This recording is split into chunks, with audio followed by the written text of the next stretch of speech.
What's up, everyone? Welcome back to the channel. So we have an update on the Texas Chainsaw Massacre bidding war, and we have an update from two of the ones involved, Osgood, Perkins, and JT Mollner. They each provide an update. We talked about this one a while back when there were far more people involved. I think Taylor Sheridan, if that's his name, the one that's kind of done like Yellowstone, was involved some of the early parts of Sons of Anarchy. He was actually in Sons of Anarchy. I mean, he's been out there writing a ton of stuff, and he was once at one point kind of attached to this in the part of the bidding war to get the rights, or not get the rights, but take part in creating the next iteration or the next sequel, next whatever to the Texas Chainsaw Massacre franchise. And at the time when we talked about this, I felt, and I still feel, that with everything going on with Friday the 13th, or the Jason-verse, Jason universe, whatever you want to call it, making a big surge with their Crystal Lake prequel series. We've got the recent Apple Orchard short trailer. We do know we're going to be getting that short film here soon. They are already in development on a new video game and movie.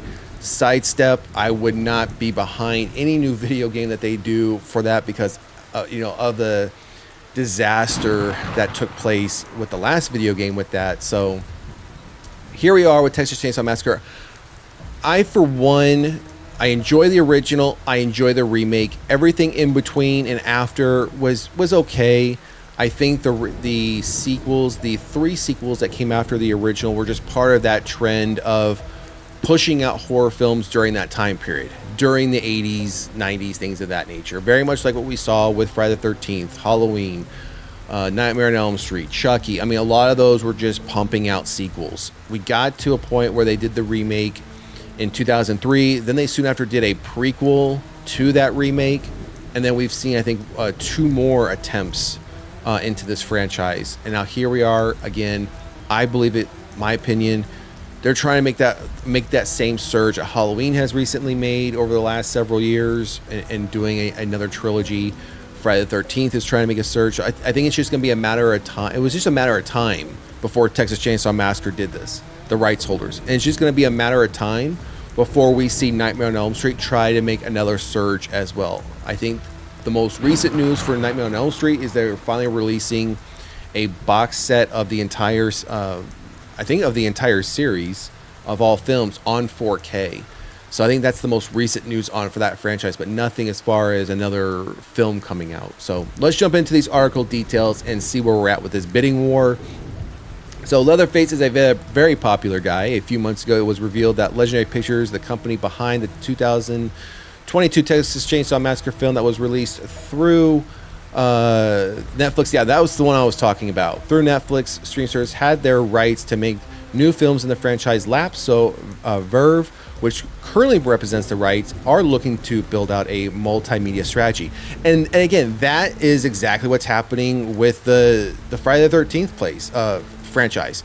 They're trying to do the exact same thing. So it's, again, no surprise that they're going to try to cash in and do the exact same things as we can call their competitors, right? So let's see here. Let's keep going on.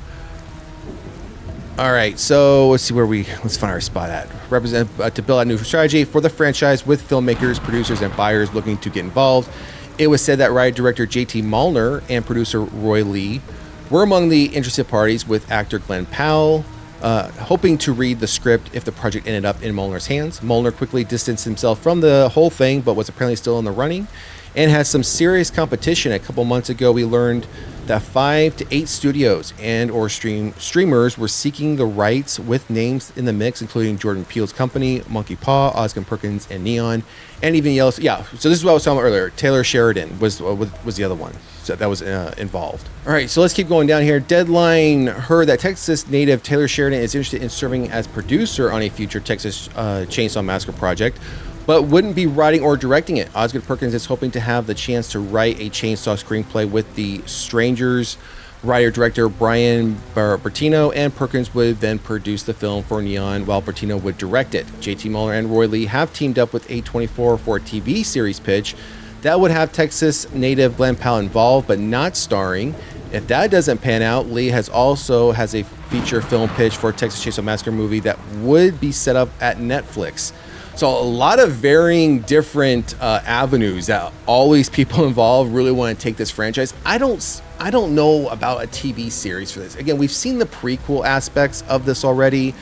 We've seen this. Okay, let's take a step back. We've seen the original and the various sequels. We saw the remake. We saw the prequel. We've seen the various new attempts at this. So I'm not sure what avenues you can take from a TV series perspective, right? I mean, what character are you really going to focus on unless you're going to go very young for Leatherface?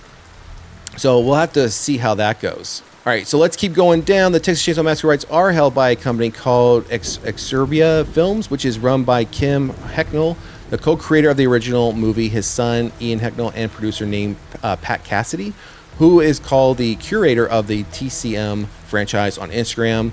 Exurbia made $2.75 million for the rights deal that resulted in the 2022 film and are reportedly hoping to get $3 million for the new deal.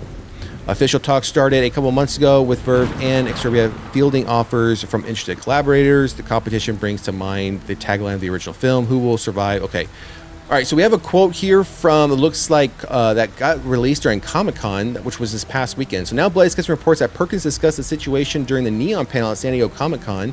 He said, "My producing partners and I went down a path with Texas Chainsaw. To be honest with you, I don't know what's happening with it, but we were certainly in the conversation for it.